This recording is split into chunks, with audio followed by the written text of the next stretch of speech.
अब होता क्या है इसमें, समतल दर्पण में पहला जो हम लिखे हैं इसमें काल्पनिक प्रतिबिंब का निर्माण होता है। हम मान लेते हैं कि यहाँ पर कोई वस्तु है ना, यहाँ पर कोई व्यक्ति है ना, अभी ये हंस रहा है ना, क्या कर रहा है, इसका हाथ अभी नहीं बनाए हैं, इसका हाथ बना लेते हैं। ये लेफ्ट हैंड है, कौन सा हैंड है, लेफ्ट हैंड, और ये कैसा हैंड है, राइट हैंड है। कोई दिक्कत? अब देखिए इसी से हम समझेंगे समतल दर्पण की विशेषताएं। अब देखिए तो अब ये हुआ क्या कि यहाँ पे व्यक्ति खड़ा है, यहाँ पर है ना। अब हम मान लेते हैं पहला चीज, इसमें काल्पनिक प्रतिबिंब का निर्माण होता है। काल्पनिक मतलब कि आभासी होता है। आभासी मतलब कि हमेशा यह दर्पण के पीछे बनता है। कैसा बनता है? प्रतिबिंब जो है हमेशा दर्पण के पीछे बनता है। तो अब देखिए पीछे कहाँ पर बनेगा, पीछे कहाँ पर बनेगा। हम बोले प्रतिबिंब की दूरी और वस्तु की दूरी दर्पण से एक समान होती है। अब ये दर्पण है हमारा समतल दर्पण, है ना। एक कौन सा दर्पण है?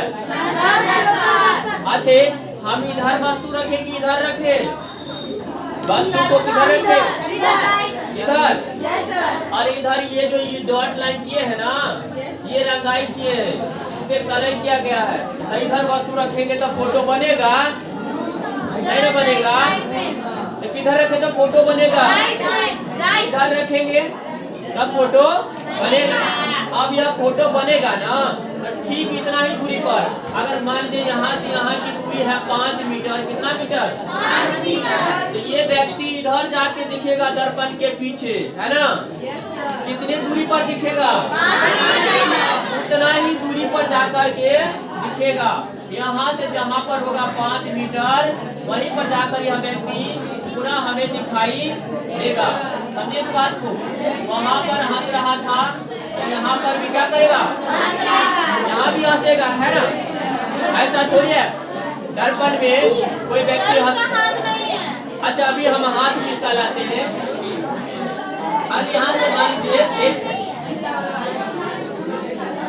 अब यहाँ से अभी होता क्या है, एक सुनिए, यह व्यक्ति यहाँ से यहाँ बना, ये दर्पण है, दर्पण के पीछे प्रतिबिंब बना, है ना।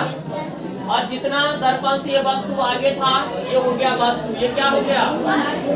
ये क्या हो गया? ये हो गया प्रतिबिंब। क्या हो गया? प्रतिबिंब। ये तभी आप दर्पण में देखे हैं, जब हम दर्पण को देखते हैं तो दर्पण के पीछे जो हमारा फोटो बनता है वही क्या है? वो क्या है? प्रतिबिंब। अब यही प्रतिबिंब की कुछ विशेषता है कि हम दर्पण से जितना पीछे रहेंगे ना मिरर से, तो हमारा फोटो यानी प्रतिबिंब उतना ही पीछे बनेगा। और उसके बाद वह प्रतिबिंब काल्पनिक कहलाता है। क्या कहलाता है? काल्पनिक कहलाता है। और तीसरी बात कि पार्श्व रूप से उल्टा होता है। ये क्या होता है? पार्श्व रूप से उल्टा होता है।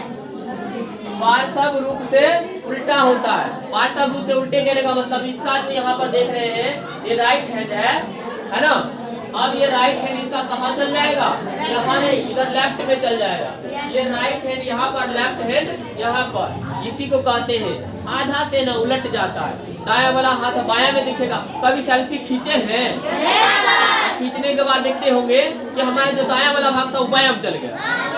देखिए ना, ऐसा होता है दर्पण प्रतिबिंब के कारण। कैसे होता है? यही समतल दर्पण में प्रतिबिंब बनने के कारण। अच्छा प्रतिबिंब सीधा बनता है। प्रतिबिंब कैसा बनता है? सीधा मतलब इसका सिर ऊपर है तो ऊपर ही बनेगा, सिर नीचे, है ना।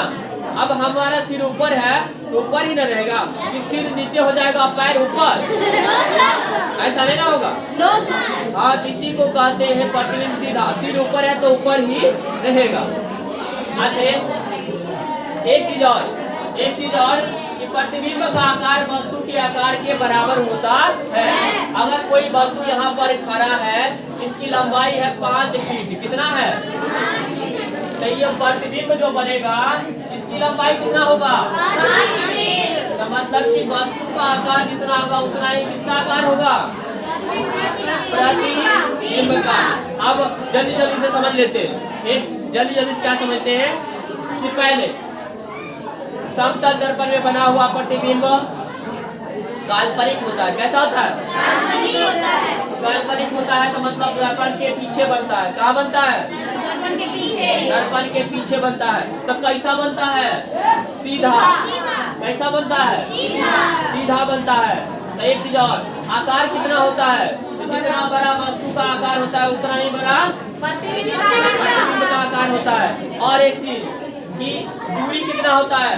तो वस्तु का दूरी जितना होता है उतना ही दूरी किसका होता है? प्रतिबिंब का दूरी होता है दर्पण से, है ना। और एक चीज कि पार्श्व रूप से उल्टा होता है। मतलब कि हमारा दाहिना कान बाएं तरफ दिखेगा, बायां कान दाहिने तरफ दिखेगा, है ना।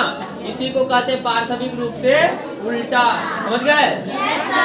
लिख लीजिए।